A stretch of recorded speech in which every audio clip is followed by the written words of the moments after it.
Order tonight in your news bulletin. Rotorua Police are asking for the people using a white utility near the Scion property over Easter weekend to contact them. The public still have until next Friday to comment on the Bay of Plenty Regional Council's 10-year plan, and the RSA ask for the community's support on Poppy Day tomorrow.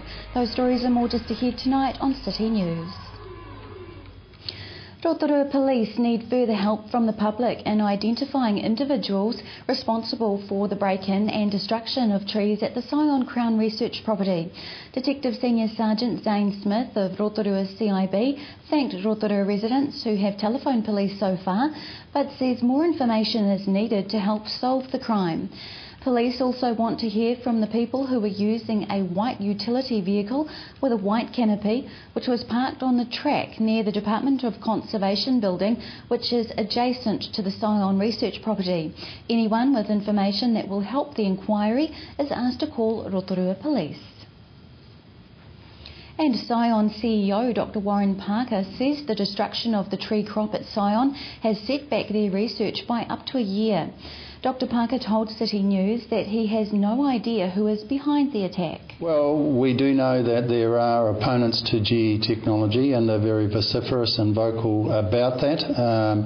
But we make the point that in New Zealand we are in a democracy, and through the IRMA process, or now the Environmental Protection Agency, there is an extensive public consultation where people can make written and request verbal submissions before an expert panel. So the expert panel, not Scion, weighed up that this technology had significant benefits for New Zealand and the risks of doing the work were low. They also said, well, in addition, we'll put into place a number of other controls which meant that the risk would be negligible. So it's sort of somewhat ironical. The greatest risk really for field release or unwarranted release of this technology are the activists who are putting themselves above the law. And as we've identified, this is just a blatant criminal act. More on this issue in tonight's City News programme. There is still time for people to have their say about Bay of Plenty Regional Council's draft 10-year plan, which is open for consultation until 4 p.m. next Friday. The draft plan sets out the Regional Council's work priorities for the next decade, as well as setting out how we will pay for that work. Council is asking for feedback on a number of key issues, including one which involves assisting changes to the way we use land to help improve the water quality of Lake Rotorua. There are also proposals around the historical environmental issues which require action. A copy of the draft 10-year plan and the summary document is available for download from the Regional Council's website. It's Poppy Day tomorrow and collectors will be out selling the paper flowers. Rotorua RSA manager Rolly Rolston says the money collected from the poppies goes directly to supporting veterans.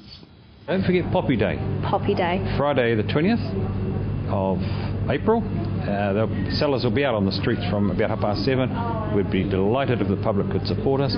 We just need to be aware that that's our only real income when it comes to looking after the welfare of our veterans. In sport tonight, and it's neck and neck for Rotoiti and Te Puke Sport at the top of the Bay-wide rugby competition table. Bay of Plenty Rugby's Waiariki chairman Trevor Albert says this weekend's game between Whakarewarewa and Rotoiti will show if Rotoiti deserve to be at the top. Well, on the home pitch here in Rotorua, it's Waka and Rotoiti, played down at Waka.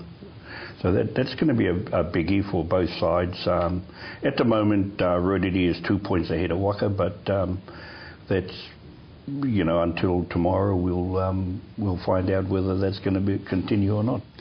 The other Rotorua team in the Bay-wide competition, Waikite, play Mount Maunganui at Blake Park.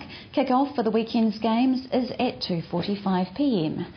Let's look at your weather now, Rotorua, brought to you by Trevor Robson Signs and Graphics Limited.